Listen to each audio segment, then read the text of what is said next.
पंढरपूरला आहे आणि संपूर्ण महाराष्ट्राची ज्यांच्यावर श्रद्धा आहे असे संत ज्ञानेश्वर, संत तुकाराम महाराज यांची जी पालखी पंढरपूरला येते ते दोन्ही मार्ग करण्याची संधी मला मिळाली आणि यातला जवळपास 80% मार्ग जवळपास पूर्ण होत आलेला आहे. दिवे घाटामध्ये अडचण होती. 17 हेक्टर जागा आपण फॉरेस्टची घेतली आहे. ते काम करण्यामध्ये पहाड खोदावा लागत होता. त्यामुळे आज मी काम बघितलं, तिथे पण 4 लेन रोड झाला आणि एक अडचणीचा मार्ग त्यातला सुटलेला आहे. ज्ञानेश्वरी पालखी मार्ग जो आहे हा 234 किलोमीटरचा आहे आणि याची किंमत 7,625 कोटी आहे. मोहोळ ते वाखरी, वाखरी ते खुडूस, खुडूस ते एरमपुरी, धरमपुरी ते लोणंद, लोणंद ते दिवेघाट आणि दिवेघाट ते हडपसर. शेवटचं हडपसरचा पूल महत्त्वाचा आहे आणि त्याचंही काम सुरू आहे. यापैकी 4 पॅकेज पूर्ण झाले आहेत, पण 2 पॅकेजमधलं जे उर्वरित काम आहे त्या दिवेघाट ते हडपसर या भागात 65% काम पूर्ण झाले आहे आणि धरमपुरी ते लोणंद हे 98% पूर्ण झालेलं आहे. म्हणजे हे जे शेवटचं पॅकेज आहे हडपसर ते दिवेघाट, त्या कामाची आज मी पाहणी केली. 65% झालं आहे. 3-4 महिन्यात ते होईल. जास्तीत जास्त 4 ते 6 महिन्यात हे काम पूर्ण होईल.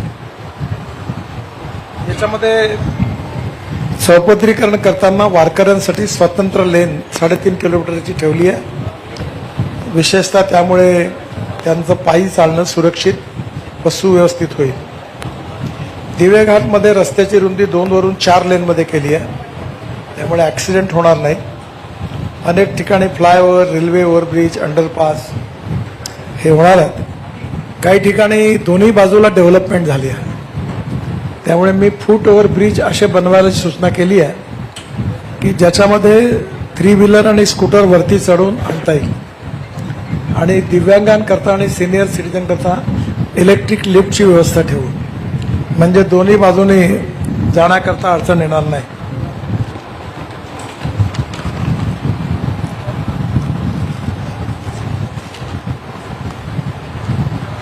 तुकाराम महाराज पालखी मार्ग हा जवळपास 130 किलोमीटरचा आहे. 4,416 कोटी.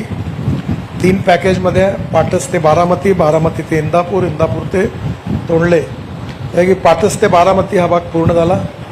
इंदापूर ते तोंडले 96% आणि बारामती ते इंदापूर 84% आहे. आज तिथे पण मी जाणार आहे.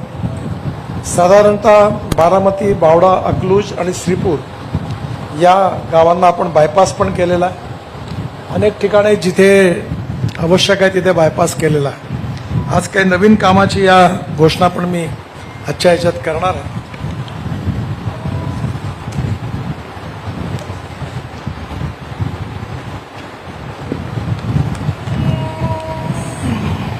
यामध्ये 46 तलाव आम्ही बांधले आहेत.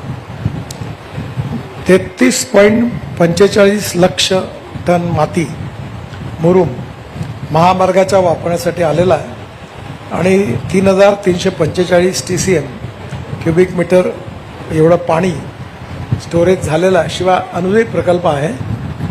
मी पाण्यावर जास्त काम करत असतो. रस्ते बांधण्यापेक्षा मी शेती आणि पाणी याच्यात 90% काम करतो.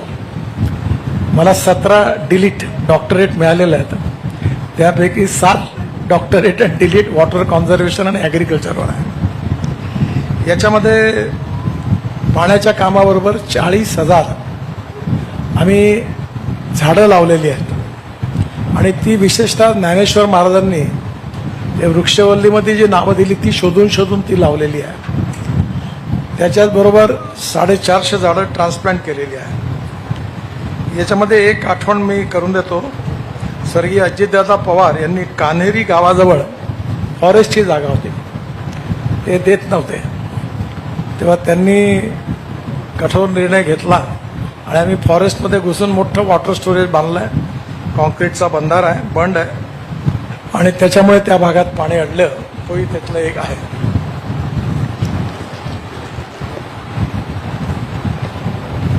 महामार्गावर 2 ऐतिहासिक विशेषतः स्थळ आहेत. एक अहिल्या विहीर आणि बाजीराव विहीर, दोघांचं आम्ही जतन करून त्याला व्यवस्थित केलेलं आहे.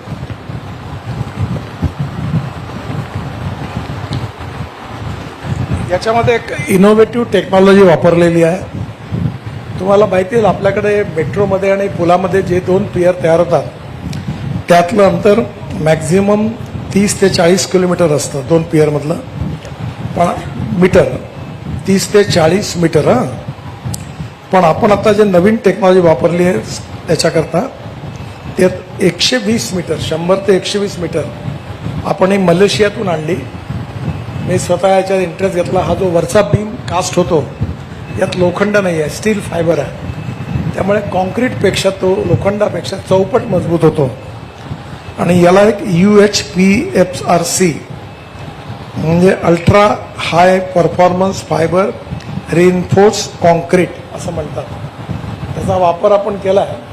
आता पुण्यामध्ये आम्ही लवकरच या महिन्याभराच्या आतच 50,000 कोटी रुपयाचे 3 लेवलचे मोठे मोठे ब्रिजेसचं भूमिपूजन करणार आहे आणि एकाच पियरवर ते उभे राहणार आहे. इथे पण त्या टेक्नॉलॉजीचा वापर केलेला आहे आणि स्टील आणि लोखंडी सळीच्या ऐवजी स्टील फायबर वापरले आहेत. एकंदर ज्ञानेश्वर पालखी मार्गावर 13 पुलाचं काम आहे. त्यात ही टेक्नॉलॉजी वापरलेली आहे. आणि विशेषतः नीरा कॅनॉल 100 मीटरचं आपण तिथे पण असं तयार केलेलं आहे.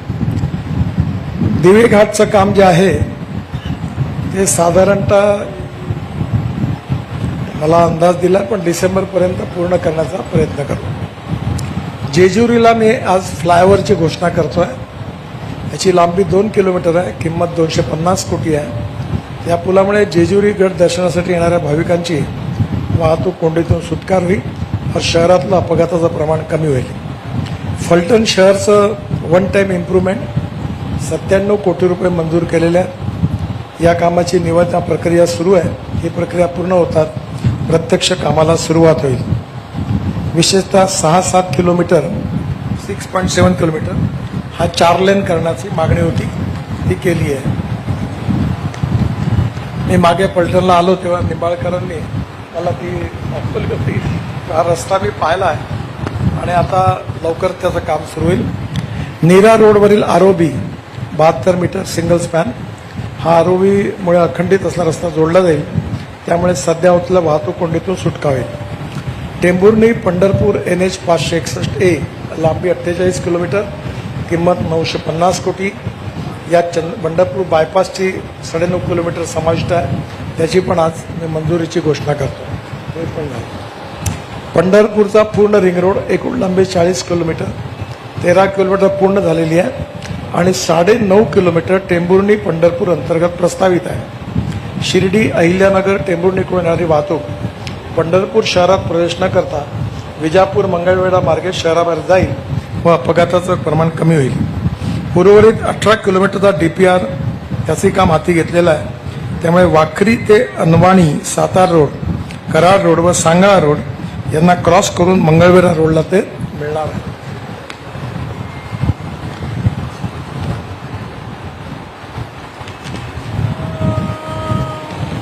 तोंडले या ठिकाणी दोन्ही पालखी मार्ग मिळतात. त्या ठिकाणी फ्लायओव्हर करायचे आदेश मी दिले. 100 कोटीचा त्याची पण मंजुरी मी घोषित करतो.